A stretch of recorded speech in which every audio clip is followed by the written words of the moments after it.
जय श्री राम दोस्तों, स्वागत है आप सभी का सनातन धर्म यात्रा में। दोस्तों, पिछले वीडियोस में आपने श्रीमद् भगवद गीता के 12 अध्यायों को सुना और समझा। अब आइए चलते हैं श्रीमद् भगवद गीता के 13वें अध्याय पर। इसका प्रथम श्लोक है अर्जुन उवाच प्रकृतिम पुरुषंचैव क्षेत्रम क्षेत्रज्यमेव चाह एत द्वैद्वितमिच्छामि ज्ञानम जेयज्ञं च केशव। अर्थात अर्जुन ने कहा, हे केशव, मैं प्रकृति, पुरुष, क्षेत्र, क्षेत्रज्ञ, ज्ञान और जेय इन सबको जानने की इच्छा करता हूँ। उसके बाद दूसरा श्लोक है श्री भगवान वाच इदम शरीरम कौन्तेय क्षेत्रमित्यभिधीयते एतद्यो वेत्तिम तम प्राहु क्षेत्रज्ञ इति तत्विधि। अर्थात श्री भगवान ने कहा, हे कौन्तेय, यह शरीर क्षेत्र नाम से अभिहित होता है तथा जो इसे जानते हैं क्षेत्र और क्षेत्रज्ञ के नाम से संपन्न व्यक्तिगण उन्हें क्षेत्रज्ञ नाम से अभिहित करते हैं। उसके बाद तीसरा श्लोक है क्षेत्रज्ञ अंचापि माम विद्धि सर्व क्षेत्रेषु भारत क्षेत्र क्षेत्र ज्यो जानम यत्य जानम मम मतम मम। अर्थात हे भारत, समस्त क्षेत्रों में मुझे ही क्षेत्रज्ञ जानो।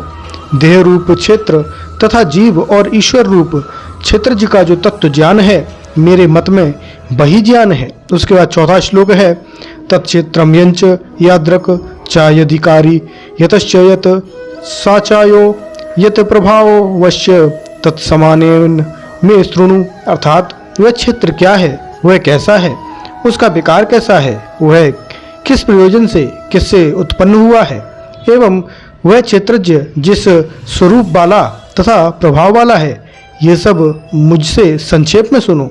उसके बाद पांचवा श्लोक है ऋषिभि बहुधा गीतम छंदो विवृद्ध पृथक ब्रह्मसूत्र पदश्चैव हेतु मध्य विनिश्चित। अर्थात वह तत्व ऋषियों के द्वारा अनेक प्रकार से वर्णित हुआ है, विविध वेद वाक्यों द्वारा पृथक पृथक रूप से कीर्तित हुआ है एवं युक्तिपूर्ण निश्चित सिद्धांत युक्त वाक्यों में ब्रह्मसूत्र के पदों द्वारा भी कीर्तित हुआ है।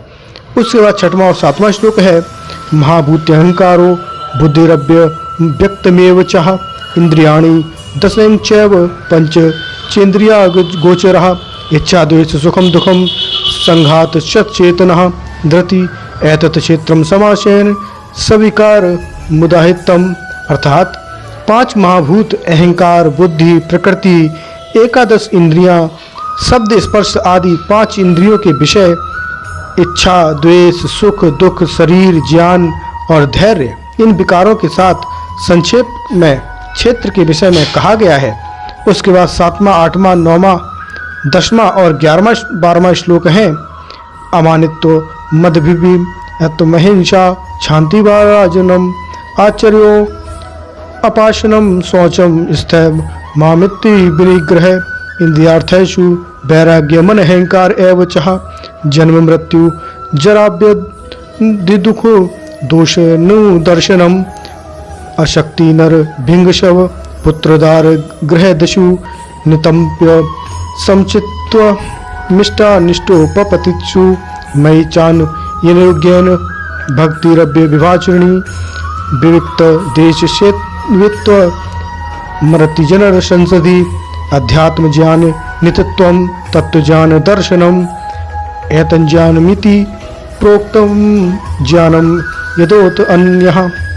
अर्थात दुख रूप का दोष का अन्वेषण, पुत्र, स्त्री, गृह आदमी आसक्ति का त्याग, दूसरे के सुख दुख में आवेश का भाव, प्रिय अप्रिय वस्तुओं की प्राप्ति में चित्त का सम रहना और मुझमें एकांतिक निष्ठापूर्वक अव्यभिचारिणी भक्ति, निर्जन वास में प्रीति, विषयासक्त मनुष्यों के संग में अरुचि, आत्मविषयक ज्ञान की नित्य आलोचना तथा तत्व ज्ञान के प्रयोजन मोक्ष की आलोचना, ये सब ज्ञान कहे गए हैं और जो इनके विपरीत है वो अज्ञान है। तो दोस्तों, यहाँ पर श्रीमद् भगवद गीता के 13वें अध्याय के 12 श्लोक समाप्त हो जाते हैं। तो अभी तक आप क्या समझे, कृपया कमेंट बॉक्स में अवश्य बताइए। बने रहिए सनातन धर्म यात्रा के साथ और लेते रहिए रोचक एवं धार्मिक जानकारियाँ प्रमाणों के साथ। धन्यवाद। जय श्री राम।